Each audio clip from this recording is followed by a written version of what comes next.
Om Namo Bhagavate Vasudevaya. Om Namo Bhagavate Vasudevaya. Om Namo Bhagavate Vasudevaya. Om Namo Bhagavate Vasudevaya. Om Namo Bhagavate Vasudevaya. Om Namo Bhagavate Vasudevaya. Narayanam Namaskritya Naram Shaiva Narottamam Deving Saraswatim Vyasam Tato Jayam Udirayet Nashta Prayeshva Padreshu Nityam Bhagavata Sevaya Bhagavati Uttama Shloke Bhaktir Bhavati Naishtagi.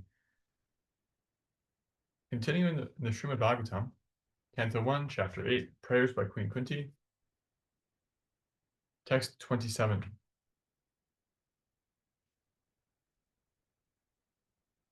One 827. Namo Kinchana Vittaya Nivritta Gunavrittaye Atma Ramaya Shantaya Kaivalya Pataye Namaha. Translation and purport by His Divine Grace, A.C. Bhaktivedanta Swami. Srila Prabhupada Ki Jai. Translation. My obeisances are unto you, who are the property of the materially impoverished. You have nothing to do with the actions and reactions of the material modes of nature. You are self-satisfied, and therefore you are the most gentle and are master of the monists. Purport. A living being is finished as soon as there is nothing to possess. Therefore, a living being cannot be, in the real sense of the term, a renouncer. A living being renounces something for gaining something more valuable. A student sacrifices his childish proclivities to gain better education. A servant gives up his job for a better job. Similarly, a devotee renounces the material world not for nothing, but for something tangible and spiritual value. Srila Rupa Goswami, Sanatana Goswami, and Srila Raghunath Das Goswami, and others, give up their worldly pomp and prosperity for the sake of the service of the Lord. They were big men in the worldly sense. The Goswamis were ministers in the government service of Bengal, and Srila Raghunath Das Goswami was the son of a big zamindar of his time. But they left everything to gain something superior to what they previously possessed. The devotees are generally without material prosperity, but they have a very secret treasure house in the lotus feet of the Lord. There is a nice story about Srila Sanatana Goswami. He had a touchstone, and this stone was left in a pile of refuse. A needy man took it, but later on wondered why the valuable stone was kept in such a neglected place. He therefore asked Sanatana for the most valuable thing, and then he was given the holy name of the Lord. Akinchana means one who has nothing to give materially. A factual devotee, or Mahatma, does not give anything material to anyone because he has already left all material assets. He can, however, deliver the supreme asset, namely the personality of Godhead, because he, capital H, he, the personality of Godhead, is the only property of a factual devotee. The touchstone of Sanatana Goswami, which was thrown in the rubbish, was not the property of the Goswami, otherwise it would not have been kept in such a place. This specific example is given for the neophyte devotees just to convince them that material hankerings and spiritual advancement go ill together. Unless one is able to see everything as spiritual in relation with the Supreme Lord, one must always distinguish between spirit and matter. A spiritual master like Srila Sanatana Goswami, although personally able to see everything as spiritual, set this example for us, only because we have no such spiritual vision. Advancement of material vision or material civilization is a great stumbling block for spiritual advancement. Such material advancement entangles the living being in the bondage of a material body, followed by all sorts of material miseries. Such material advancement is called anartha, or things not wanted. Actually, this is so. In the present context of material advancement, one uses lipstick at a cost of 50 cents, and there are so many unwanted things which are all products of the material conception of life. By diverting attention to so many unwanted things, human energy is spoiled without advancement of spiritual realization, the prime necessity of human life.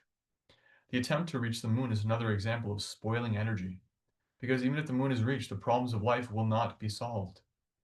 The devotees of the Lord are called akinchanas because they have practically no material assets.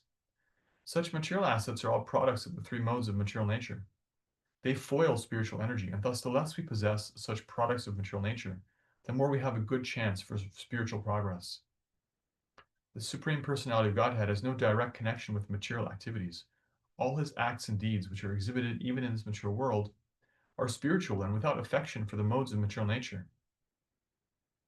In the Bhagavad Gita, the Lord says that all his acts, even his appearance and disappearance in and out of the material world, are transcendental, and one who knows this perfectly shall not take his birth again in this material world, but will go back to Godhead. The material disease is due to hankering after and lording it over material nature. This hankering is due to an interaction of the three modes of nature, and neither the Lord nor the devotees have attachment for such false enjoyment. Therefore the Lord and the devotees are called Nivritta Gunavritti. The perfect Nivritta Gunavritti is the Supreme Lord, because he never becomes attracted by the modes of material nature, whereas living beings have such a tendency. Some of them are entrapped by the illusory attraction of material nature. Because the Lord is the property of the devotees, and the devotees are the property of the Lord, reciprocally, the devotees are certainly transcendental to the modes of material nature. That is a natural conclusion. Such unalloyed devotees are distinct from the mixed devotees who approach the Lord for mitigation of miseries and poverty, or because of inquisitiveness and speculation. The unalloyed devotees and the Lord are transcendently attached to one another. For others, the Lord has nothing to reciprocate, and therefore he is called Atma Rama, self-satisfied. Self-satisfied as he is the master of all monists who seek to merge into the existence of the Lord. Such monists merge within the personal effulgence of the Lord called the Brahmajyoti, but the devotees enter into the transcendental pastimes of the Lord, which are never to be misunderstood as material. Jai. Namo Kinchana Vittaya, Nivritta Gunavrittaye, Atmaramaya Shantaya, Kaivalya Pataye Namaha. My obeisances are unto you who are the property of the materially impoverished. You have nothing to do with the actions and reactions of the material modes of nature. You are self-satisfied, and therefore you are the most gentle and are master of the monists. Om Jnana Timirantasya Jnananjana Shlakaya Chakshurunmilitam Yena Tasmai Shri Gurave Namaha. Namo Om Vishnupadaya Krishna Preshtaya Bhutare Shrimate Bhaktivedanta Swami Niti Namine. Namaste Saraswati Devi Gauravani Pracharane Nirvishesha Shunyavadi Paschati Deshatanane Vacha Kalpatarupshascha Kripasantupya Evacha Patitanam Pavanepyo Vaishnavepyo Namo Namaha. Jai Shri Krishna Chaitanya Prabhu Nityananda Shri Advaita Gadadhara Srivasadi Gaur Bhaktivinoda. Hare Krishna Krishna Krishna Hare Hare Hare Rama Rama Rama Hare Hare. Hare Krishna. What a wonderful verse. Oh, we have Kishori logging in from downstairs. She's resting her voice because we're leaving a kirtan training in a few hours and she's getting over a cold. Hare Krishna. So, having established that the Lord cannot really be approached by somebody who's intoxicated with their Janma, Aishwarya, Shruta, or Shri, their birth, their opulence. Birth means parentage, background, opulence, wealth, beauty, learning, intelligence. So Kunti elaborates, but also adds more, that he is Kinchana Vittaya. He is the property of those who are materially impoverished, those who have nothing. And Prabhupada talks about what that means. It's a very deep point. So one who is materially impoverished, on one level, it means one who actually possesses nothing. They're very poor. They're destitute. But Prabhupada elaborates on this principle. He talks about it when he says,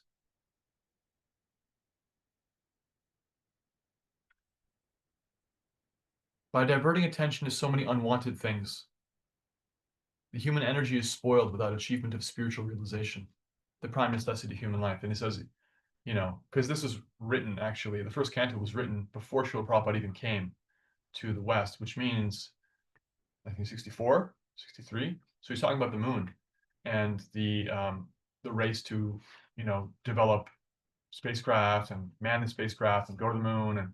And, we got to be the Russians, America's got to be the first to the moon, blah, blah, blah.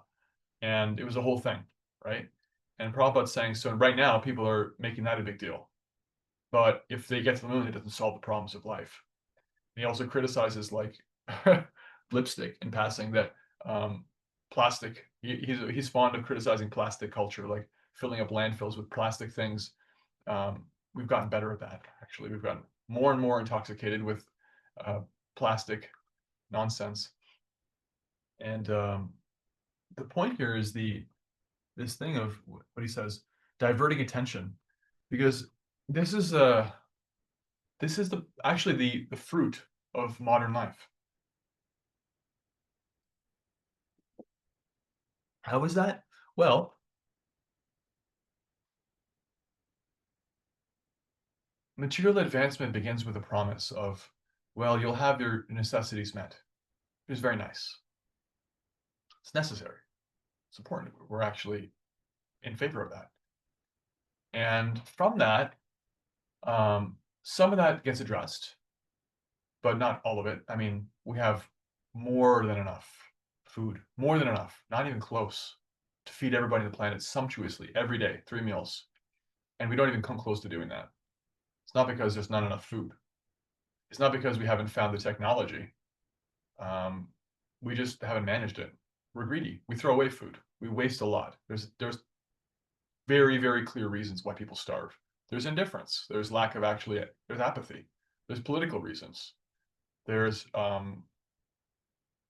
social reasons, all kinds of reasons why we don't meet even the basic necessities of life, clean water, food for people. It's not a matter of technology to solve the problem. We have way more technology than we need to meet the necessities. But this promise of modern life is that we actually will meet our necessities if we invest in technology, if we invest in things. This is what's going to solve our problems for us. And so they help. They help. The technology can be used. We're not anti-technology exactly. However, what happens very quickly, very, very quickly indeed, is that the modern lifestyle very quickly becomes about distracting oneself. Because really what it offers is not just more efficient ways to do things. It offers the intoxicating gift of variety. For somebody who's ever like gone out to the countryside and you go to bed when the sun goes down and you wake up when the sun comes up and you unplug. You don't have the internet. You don't have your phone. You don't have on-demand movies. You don't have YouTube with more content than you'll consume in a billion lifetimes. You don't have that. What do? You look at plants. You get to know the natural world. You talk to people. You hold space. You introspect. You have life. The things we've always been doing. The things we can still do. If you're a little bit fortunate and you have some good association, you have some guidance and support in actually connecting to the Supreme, which is your prerogative as a human being. You can do that. And you live. And the amount of satisfaction you have is really not very different than if you had, HBO or, text messaging. The amount of convenience is potentially less, but the amount of distraction is also less. And while we've embraced convenience, we've done almost nothing about the disease of distraction. Almost nothing. In fact, it's captured us very, very tightly. And in the japa affirmations that Mahatma Prabhu magically predicts, I'm going to always talk about, he said in today's japa affirmation that I approach my japa with the meditation that Maya is always trying to attack my japa. Why? Because she's always interested in seeing that I become distracted. That's her service to Krishna, to test us. Because by overcoming those tests, we become actually more fixed and more serious and less distracted because we're little agents, we're little units of choice. And when you're sitting down to your japa, he said something very beautiful. He said, excellent japa rarely happens without effort, right? Now, why is that? That's an interesting phenomenon. I can attest to that being true. It does sometimes happen without effort. Sometimes you just get like a beam of sun from the sky falls on you and you can't do anything wrong. And your japa is like empowered. And you find yourself magically attached to Krishna and you cannot even think of thinking of something else. Even for a few seconds, that's actually a really profound experience. And when it happens, you'll never forget it. If it happens even a couple of seconds. But most of the time it requires effort. Why? The answer is essentially that it has to, because we're actually aiming at a relationship, and relationships are consensual, and we can be related to anything. We can be thinking about our day. We can be thinking about yesterday. We can be thinking about a potential tomorrow that we imagine according to our desires. And we have many, many ways in which we could fantasize and speculate and get lost in desire and hankering or lamentation and sadness, grief, and anything in between. Modern life has provided those for us. But it's not even the problem of modern life. It's actually our essential function as we become distracted. If you were in the country and you had a very simple life and you didn't have the internet or all these things, it would be arguably easier to focus, turn off all the even like artificial light and just live very simply. It's actually very conducive to being the mode of goodness. However, the mind can still go where it wants to, and it can still very much become attached to anything, the same classic things, sex, power, or you can just become like intoxicated with, trying to understand the world. Like for a botanist, being out there free from, material distractions, they would just like categorize plants. And that's not a bad thing to do, to understand the material world. But you can spend your entire life doing that and not make no spiritual progress. You can chant your japa and be thinking about the taxonomy of, weeds. And you can do that. It's your choice. And that's why it requires effort to actually have excellent japa, because if you choose not to do that, you're sending a very powerful message to Krishna's energy. Please, the message is, please empower me to connect to Krishna. Please empower me to be of service. And please help me to become focused and free from distractions. And that same energy that can actually confuse us, support, enable, provide distraction, can also free us and help us to become attached to Krishna and free from distractions. It's not a separate thing. It's the same energy. It's just like the shadow function and the yoga function, the connecting function. So Krishna is the property of the materially impoverished, means he's the property of those who are not distracted. He gives himself to those who have decided not to give themselves to anything else and only want him, right? Like if you're a parent and your child calls out for you, there's a certain quality to that calling of need, right? Because there's a certain dependence the child has that cannot be imitated if the dependence is not there, right? We talked about this. I've talked about this because Prabhupada talks about this, that we want to call out for the Lord like a child crying for their mother. There's a quality of need. In fact, Prabhupada said the very same thing in the previous verse. He said, because the previous verse is about Kunti saying that those who are intoxicated by these things, they cannot call out for you really. And Prabhupada says, the result is that possessing all these material assets, one becomes artificially puffed up, intoxicated. Consequently, such materially puffed up persons are incapable of uttering the holy name of the Lord by addressing him feelingly.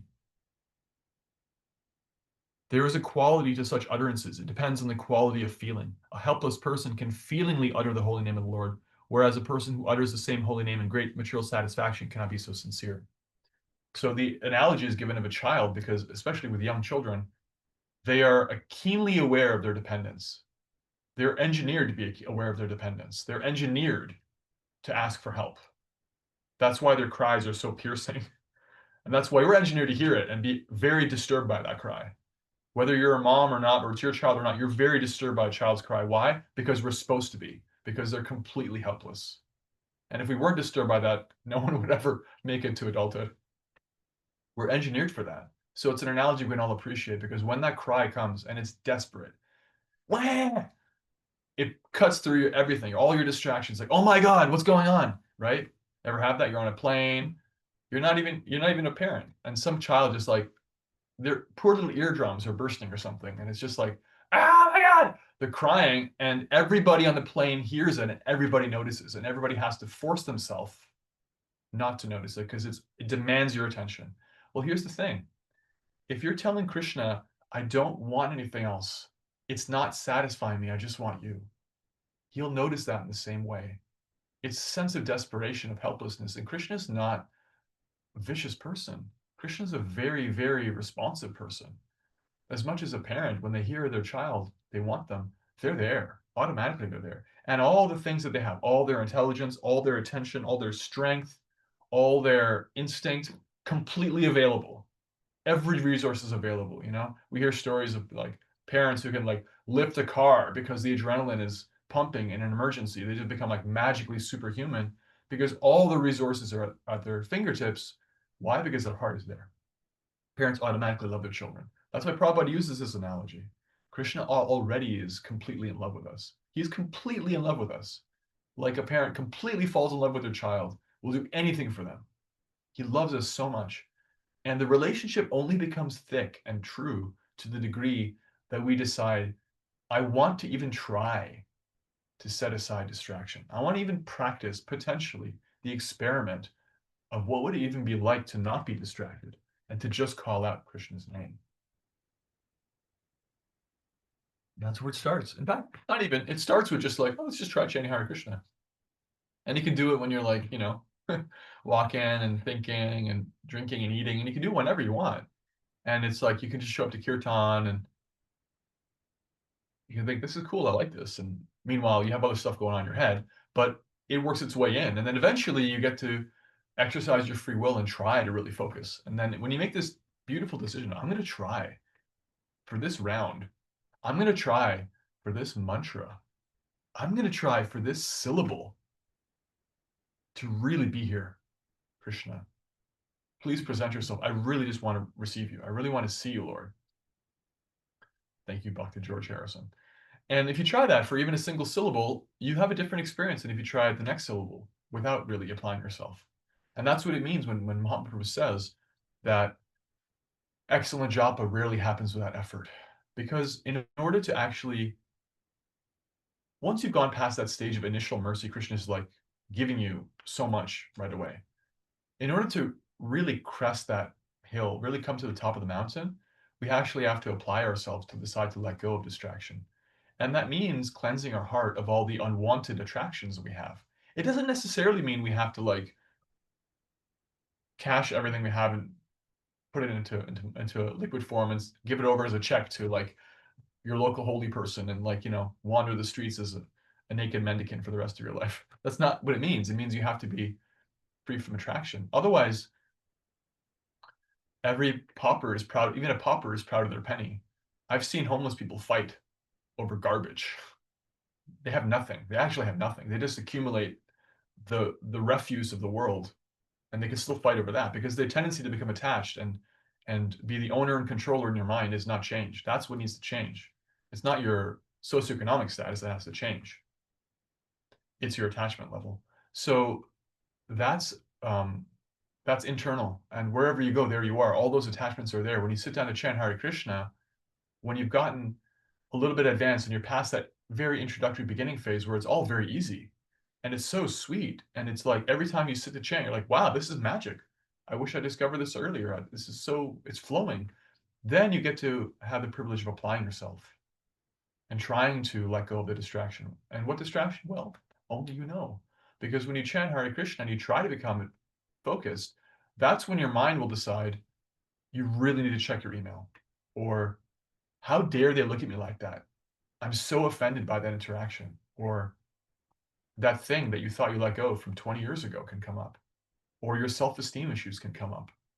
Or your lust can come up. Or your anger can come up. Or your hypocrisy can come up. And it's ugly, And you're trying to chant Hare Krishna and it comes up. And then what do? Well, I can tell you what I was told. Because I was in that stage where it was like just after the stage where everything is easy, sunshine and rainbows. Every time I sit to chant, I'm like, this is a literal godsend. I still feel that way, but it didn't require an effort. And it was just after that where I was like, oh no. Now when I chant, stuff comes up, and I approached my spiritual master, and I was like, every time I chant, stuff comes up, and I gave him some examples, because that's what. By the way, that's what you need to do to advance. If you're not honest with what's coming up for you, you're not going to get through it very easily. You have to be honest. That's the first thing. The second thing is seek association where you can open up about it. And the third thing is take the advice. The advice I got was don't run from it. Means don't deny it or like try to like put blinders on, and don't jump into it, right? Jumping into it means when you chant and Krishna shows you actually you have an anger problem, actually you have self-esteem issues, actually you have this, you have that, you're lazy, you can be unkind, you're hypocritical, whatever your anartha is, whatever your little tiny attachment is to the world. And they start from gross and they go to subtle. Gross means like what happens is that in your heart you start to see like I'm attached to wealth or this possession, right?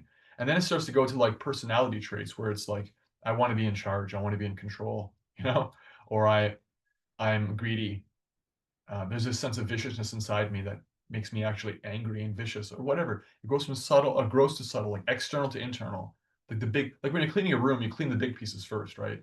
You you go up to grandma's attic. What do? You're trying to clean up the attic. There's all this ancient furniture that you want to throw out. You take that out first.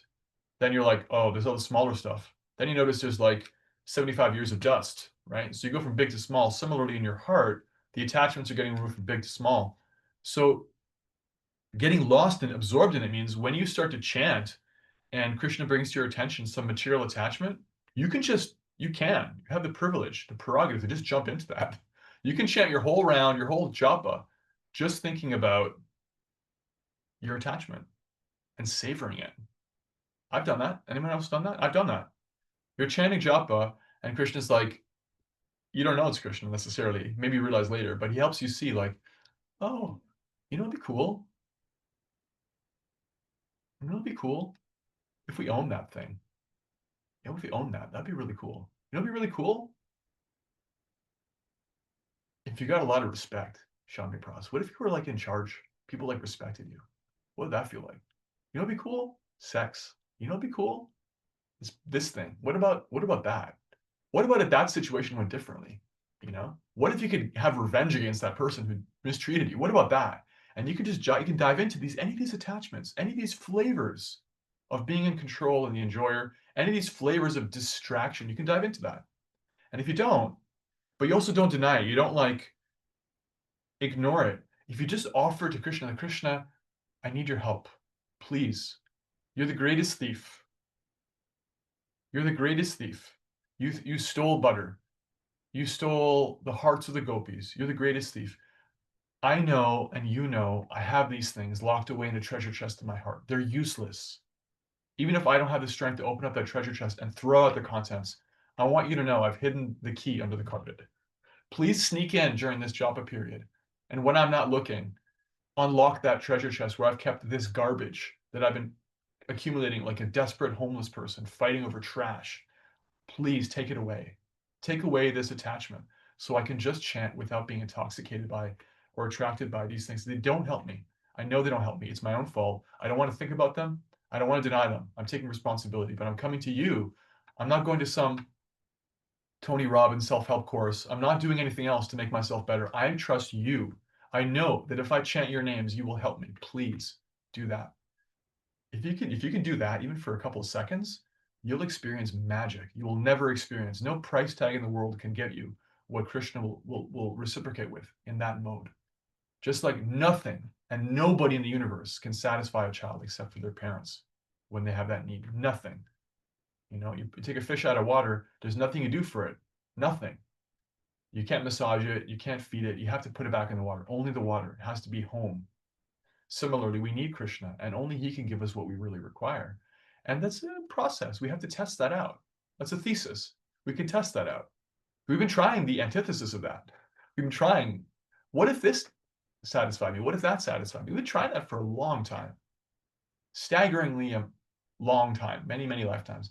What if you just tried? Prabhupada was fond of saying, you've given so many lives to so many things. Please just try to give this one life to Krishna.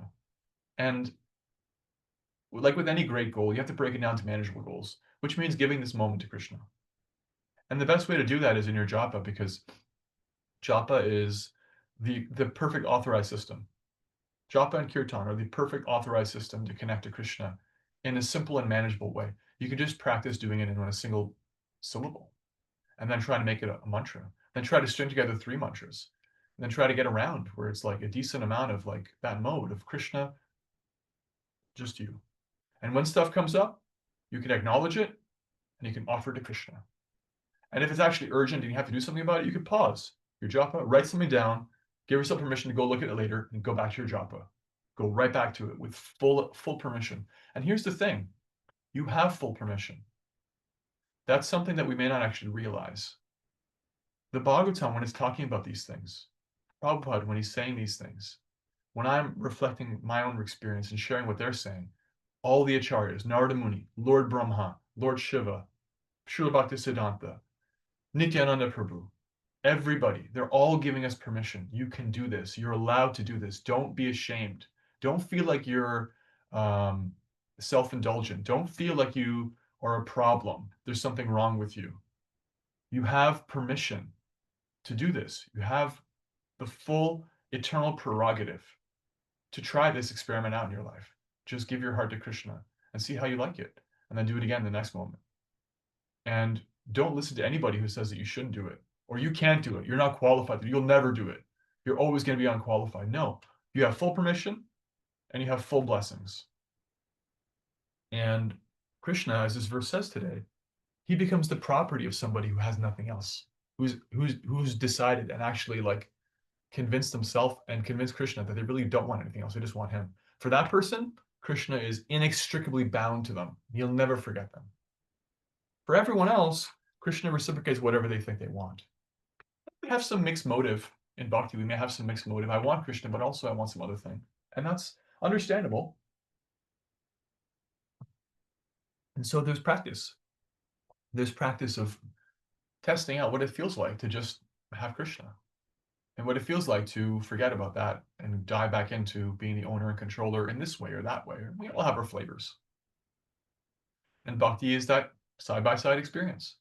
And so we have to have that pure devotional experience, even for brief glimpses of time, because otherwise we have no context, we have no reference point. So that's the encouragement here, right? We may not be pure devotee. I'm not a pure devotee. I'm not. I have other desires. But I do have the prerogative to choose to give myself to Krishna, at least for a moment, and see what that feels like. I have that. I can't deny it. I can't say I'm permanently unqualified. No, I'm too distracted. You don't understand. In the history of human beings, Krishna has given his mercy to everyone but me. I'm so special, everybody. I don't qualify for Krishna's mercy. It's a kind of arrogance. No, I do qualify for his mercy, and so do you. You just got to take it step by step and see what it tastes like to actually experience just having Krishna and nothing else.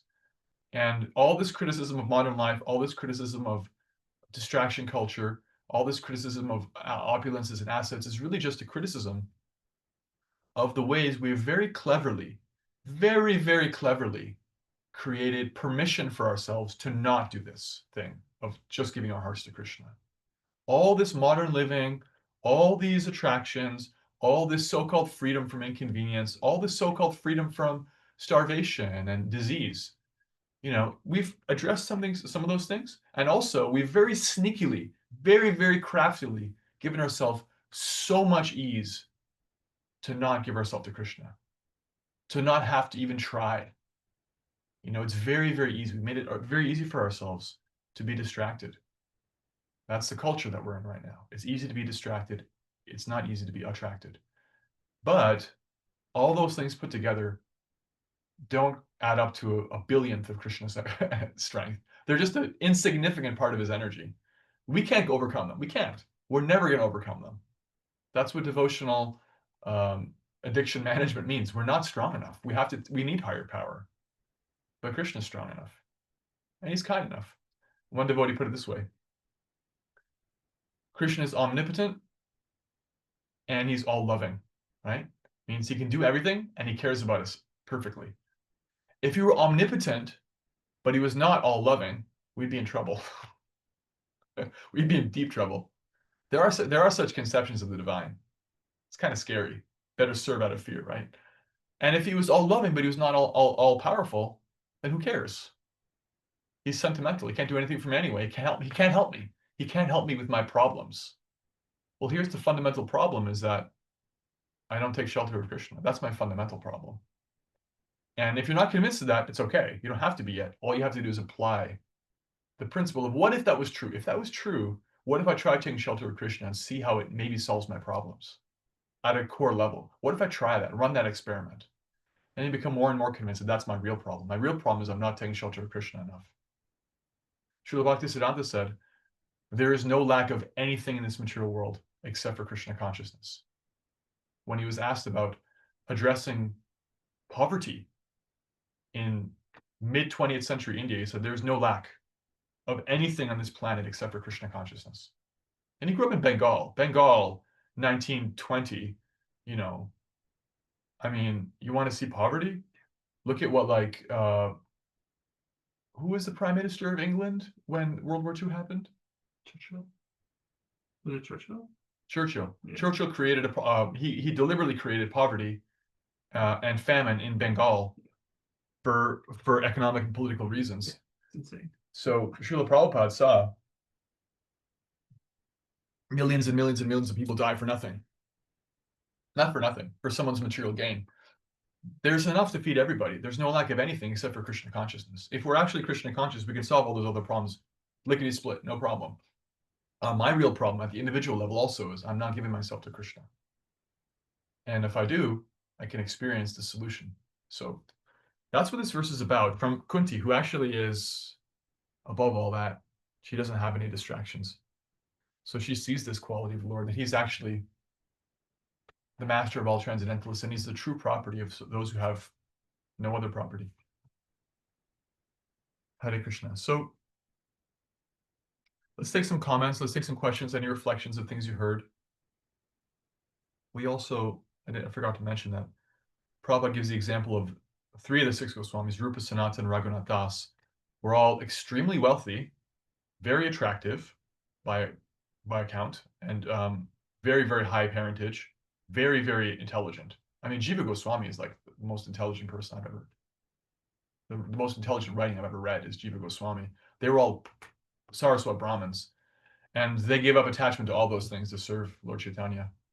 They didn't give up the things necessarily. They used them, like they used that intelligence, they used that influence, but they just gave up.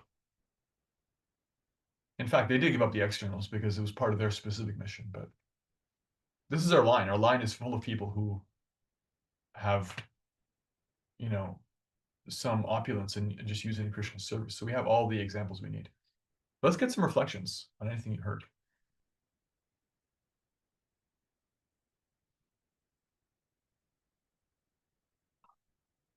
Thank you so much. Yes, go ahead, Nancy. What came to mind was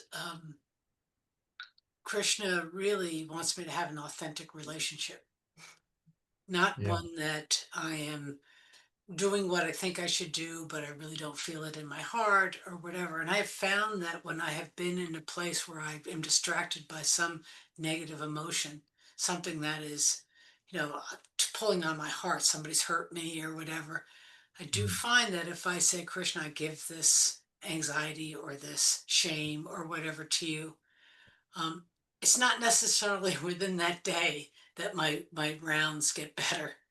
But the more I just release myself to Krishna, and then I start to try to think of the past times, I'll go back to envisioning him playing a flute and herding the cows, or do something to distract me a little bit from those negative and negative self-speak. I find that I can come back to a place of real contentment and love and longing that I wouldn't have otherwise.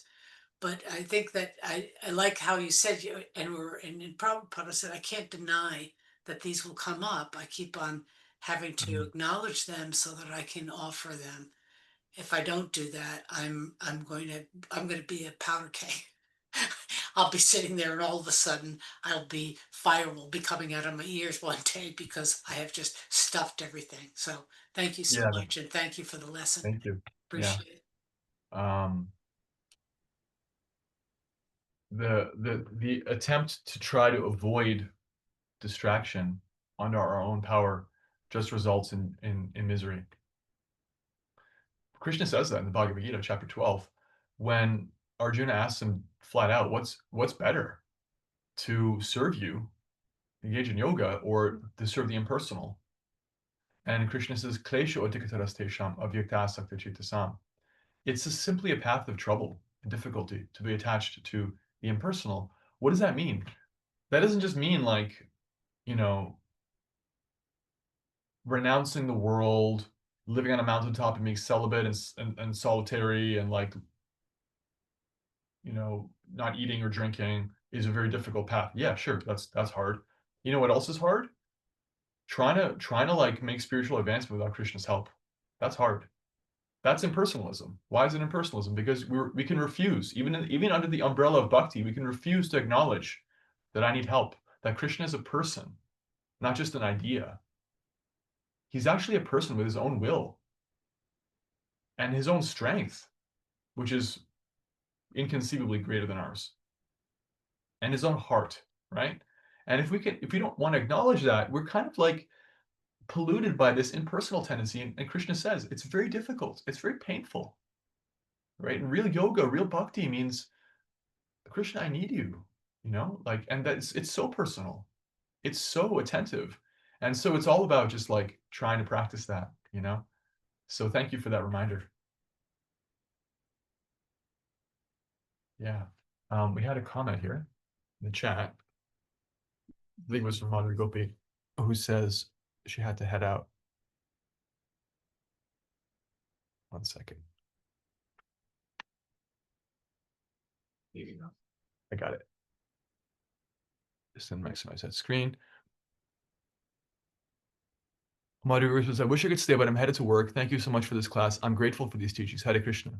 Jai. And Kishore Gopi says, Krishna is completely in love with us, and Maya is so sneaky strong and tries to distract us from that love. Bhakti invites us and gives us full permission and blessings to be in the experiment of trying to let go of distraction, to focus on really being present with Krishna, to express our need for him, and ultimately to show him our love in return, and japa and kirtan, the most authorized way to get in touch with Krishna. And I really appreciate the advice from your Gurudev around how to deal with distraction in our japa. Jai. Thank you so much for the beautiful class, for all your attendance, and please forgive me for my physical absence today. Well, we miss you, but it was the right choice. So thanks for that reflection. Any more reflections? Really love the statement that, you know, the Maha Mantra is the most valuable property of the pure devotee. I think that's really beautiful. And, you know, we all live in the material world. We're all, you know, conditioned souls, and we're all trying to, you know, get closer to Krishna through this association. But, you know, I've really been thinking a lot about this concept of, you know, not having anything versus having, you know, material things. Like I'm sitting in a big house. I've got a big career. There's big things. I've never been about the money, but it's there. And, you know, like one of my favorite people said the other day, I have expensive taste. That's true. But is that wrong in this context? Do you know what I mean? Like, I don't know. I've just been thinking about it, because what you said, that those Goswamis were, you know, were very rich, but they used their wealth. They didn't give it up. They used their wealth in ways that were acceptable in this lineage, I suppose is kind of what you said. I don't know. I've just been thinking about that. Like, is it wrong that I'm kind of bougie? I think the answer is no, but I think it also is yes. So I don't know. It's a confusing concept, right? And I see a couple other people nodding. So yeah. I don't think I'm alone in this concept. And I just want to be clear, like I've never been about the money. I'd live in a cardboard box with my husband and I know I'd be happy.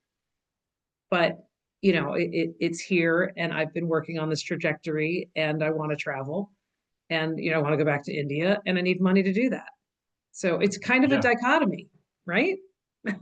Yeah, understood. Yeah, I think, well, the first thing I would say is I don't find it as helpful to conceive of it in terms of right and wrong, because that's a little bit, I think I know where you're coming from, but I just want to name that because it can be a little bit black and white, you know?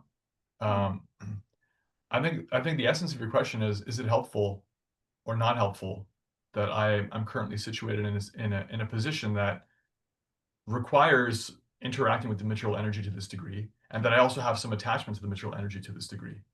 Okay, so my response is it's neither helpful nor not helpful for your Krishna consciousness that you're currently situated the way you are. What is helpful for your Krishna consciousness is if you use your situation for Krishna service. So, when I was a monk, I got to practice not having possessions, sort of. I had my own stuff, but like, um, there was not many things. I had a very limited wardrobe. I had a cubby with things in it. I had books. I loved books, so that was one thing I had a lot of. Battery, we got how much battery left? You can plug it in, yeah.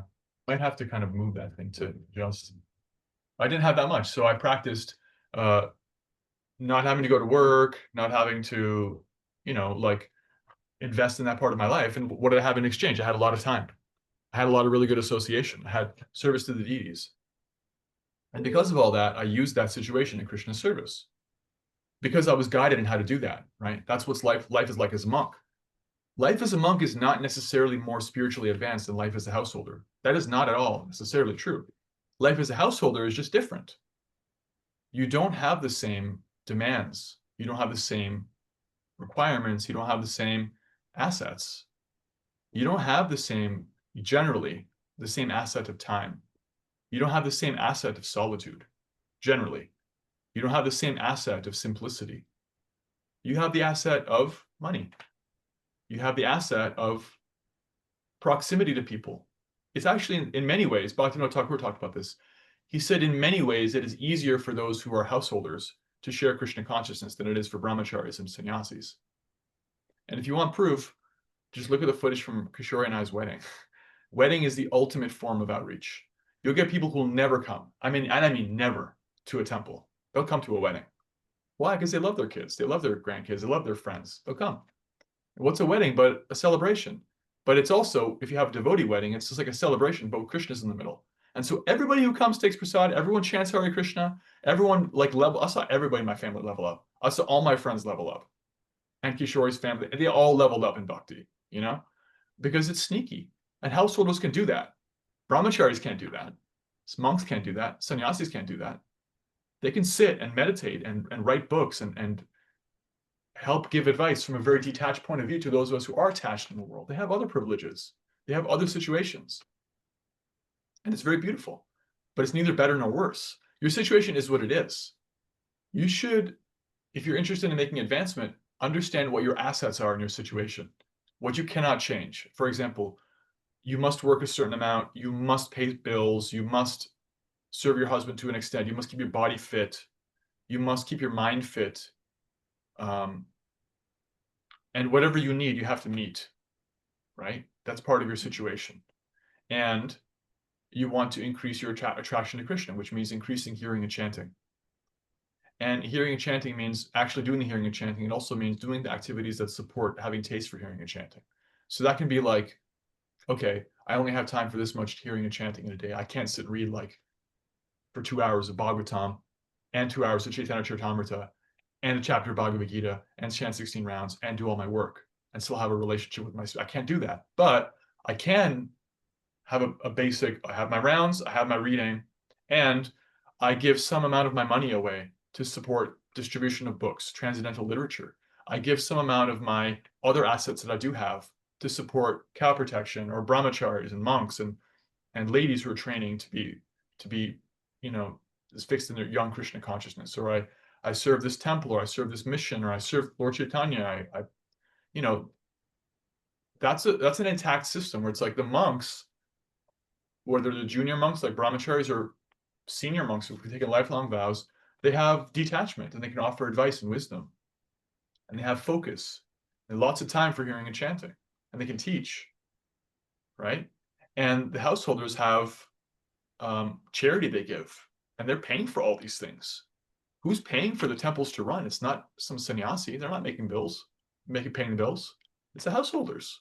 Householders come, they fall in love with Radha Govinda, Gauranitai, Jagannath. They do some service. They bring some food. They bring some money. It pays for the roof, the heat, the food, everything. It pays for the brahmacharis to have a life.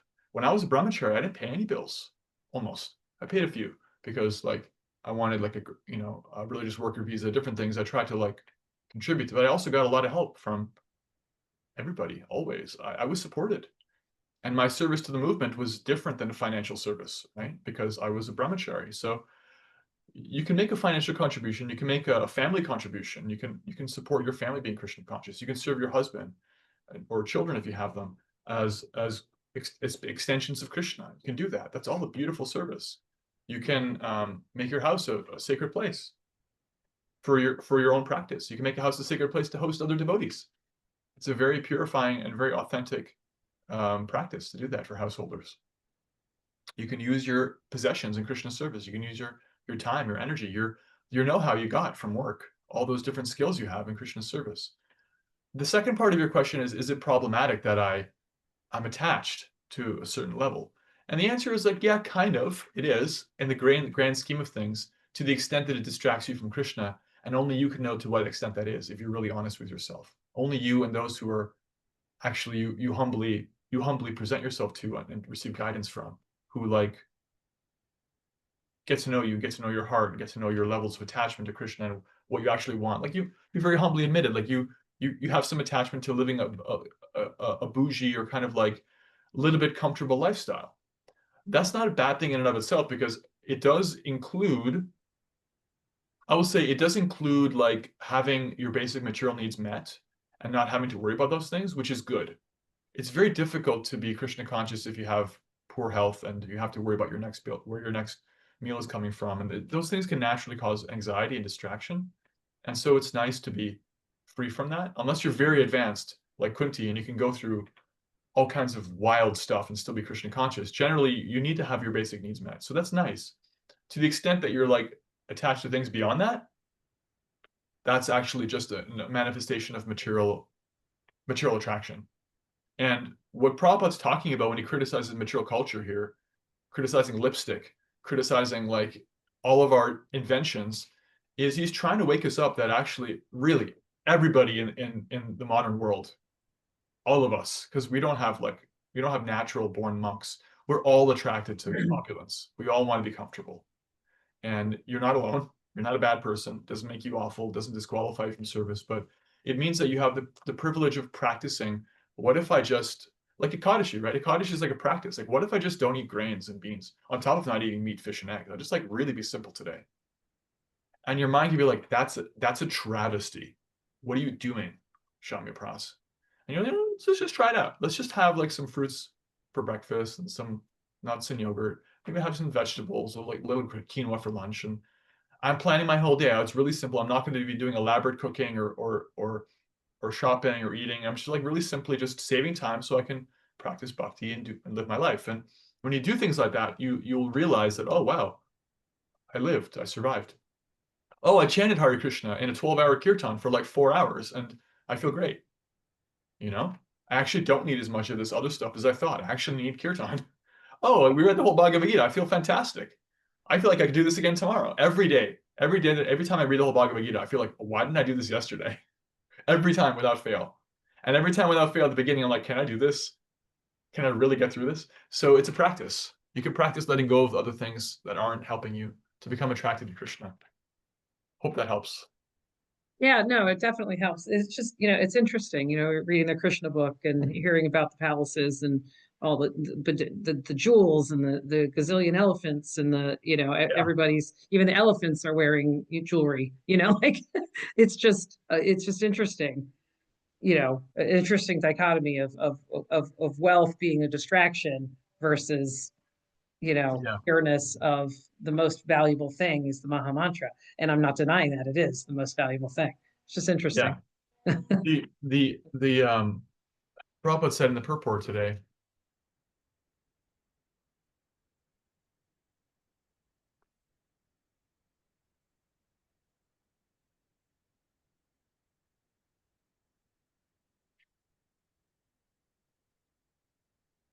I can't find it, but he says that basically Krishna is everything anyway. But you can't realize that till you're fully Krishna conscious. So we're trying to practice that. So the idea of like, I want this other stuff because it makes me happy is actually just like a misunderstanding of reality. And our bhakti practice is helping us educate us out of that by giving us direct experience that Krishna is actually the source of all pleasure anyway, including the pleasure I'm getting from opulence of any kind. So when you're fully Krishna conscious, you can be in the middle of all opulence or no opulence, and it'll make zero difference. There's a beautiful verse to this capacity in the sixth canto rather of the Bhagavatam. That Lord Shiva speaks. If I can remember the Sanskrit, I'll speak it.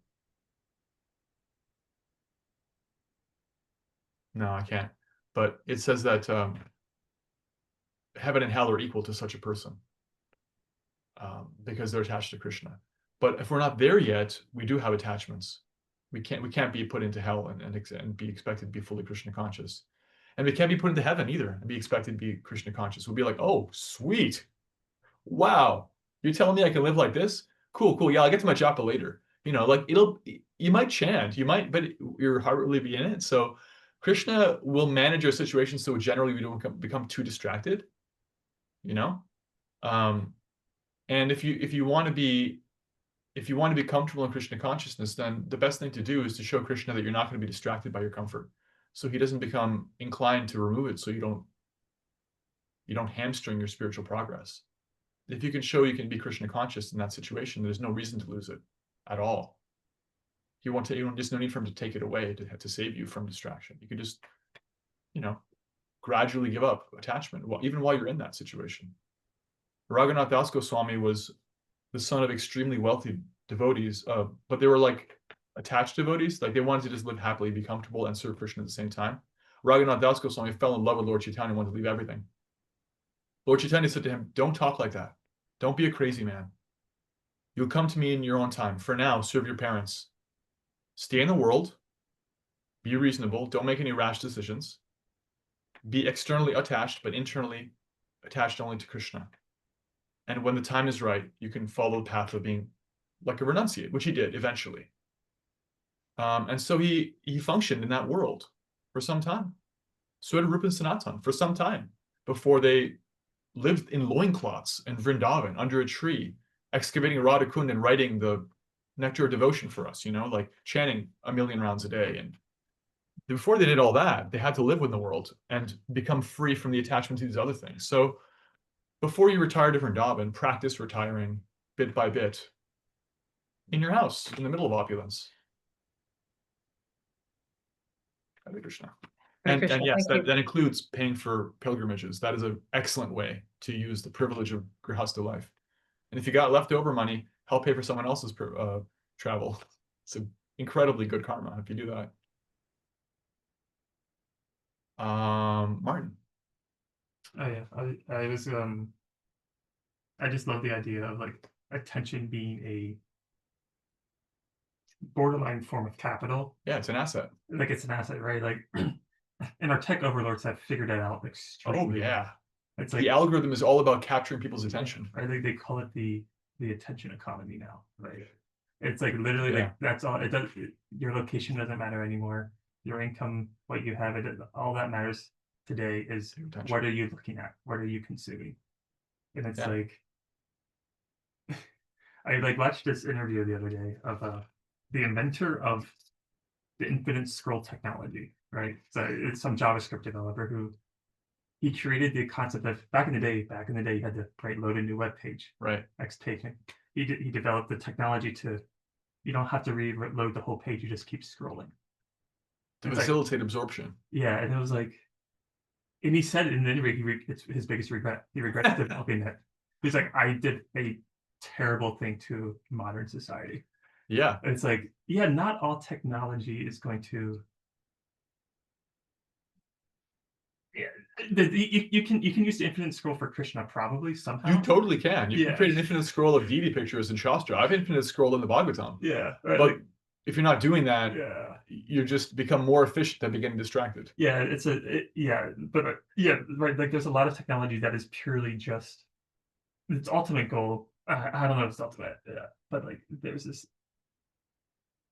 its intention was initially developed to distract you from the Yeah. spiritual life, right? Like Yeah. that's ultimately what it was. Is like, I just like, sometimes when I am doing it, like I just like sit there and I think about it, it's like, yeah, like, and like I am being I'm just like being controlled by this, like, this, I'm powerless over this basically, right? Like I like Maya is true. Like I feel I have no power to like rip myself out of this infinite scroll that's like, for lack of a better term, but like I'm starting to see it in like um even outside like the bhakti world, like people are starting to Oh, totally. kind of wake up and realize Yeah. like we are kind of powerless over this Yeah. technology, and like for like our own human will, our own human like we can't do it by ourselves basically. Yeah, is what they're starting and to our say. asset of Yeah. attention is actually getting like weaker and weaker and Yeah. weaker. I'm becoming poorer and poorer in my Yeah. ability to give attention because I'm so distracted all the time. Yeah. Yeah. Yeah. And because those very intelligent, very clever, materialistically minded persons have caught on to the reality that our fundamental asset is our intelligence. They're correct. That's exactly what this class was about. Yeah. It's just it's actually an empowering truth. Because it means that you don't actually, your asset isn't your socioeconomic status. Yeah. But instead of using that truth to liberate us, they're using it to just make more money for themselves because they're as trapped as any other karmically entangled person. The message of the Bhagavatam is that yes, your asset is attention, and if you use it in relationship to Krishna, the truth shall set you free. Yeah. Yeah. So do that. And there's a giant and growing population of people who are suffering because of their addiction to screen time and distraction of an increasingly attractive and complicated variety. It's practically virtual reality now. You know, It is actually. Yeah. yeah. So Really? try to show them some compassion and extend them Krishna in inventive ways. Yeah. You know, I think I said this the other day. I was on Reddit. Yeah. And somebody was asking for recommendations Yeah. about music, so I sent them the Maha Mantra. Yeah. And they loved it. Yeah. You know, John V. Harrison singing Kirtan, and I was like, yeah, that's something they've never experienced before. That's that vibration and all their scrolling. Yeah. In their attempt to like listen to all the music of the galaxy. Right. Any last reflections? Yeah, Nancy in the chat says, Yeah, there's a 12-step program for internet addiction. oh yeah, I actually had to there has to be. have somebody in India connected to that because they were really quite absorbed in the scrolling and the fantasy and everything else, and they went through. Yeah, the thing isn't the program. problem. Yeah, The thing is, most things aren't actually in and of themselves useless. It's just we can become addicted to almost anything. Kishore Gopi says, Tanya, from what I've witnessed in you, if you're going to spend Lakshmi, you choose quality over quantity. Maybe more expensive, aka bougie, but it is of the best quality and lasts longer, etc. And as you just said, you realize the Maha Mantra is the most valuable thing anyway. Yeah, that's also true. Like you kind of get what you pay for in life too. So it's not a bad thing to invest in good quality stuff. Even as a monk, I was advised to invest in good quality cloth, good quality shoes. Don't live shabbily. It's actually a function of the mode of ignorance to try to like cut corners that way. If you have good quality stuff, it'll last longer anyway. Samantha says, thank you so much. Love the part about quote unquote giving permission. Yes, full permission is there from Krishna and all of his devotees. Srila Prabhupada ki jai, Srimad Bhagavatam ki jai. Now, let's offer our respectful obeisances unto all the Vaishnava devotees of the Lord, who are just like desire trees, can fulfill the desires of everyone and are full of compassion for the fallen conditioned souls. Jai. Vanchakapatribhishna Kapasantivyeva Patitanam Pavanepyo Vaishnavepyo Namo Namaha Anantakoti Vaishnava Vrinda ki jai. Thanks everyone, in person, downstairs, online, on YouTube. We love you. thank you. Hare Krishna. Hare Krishna.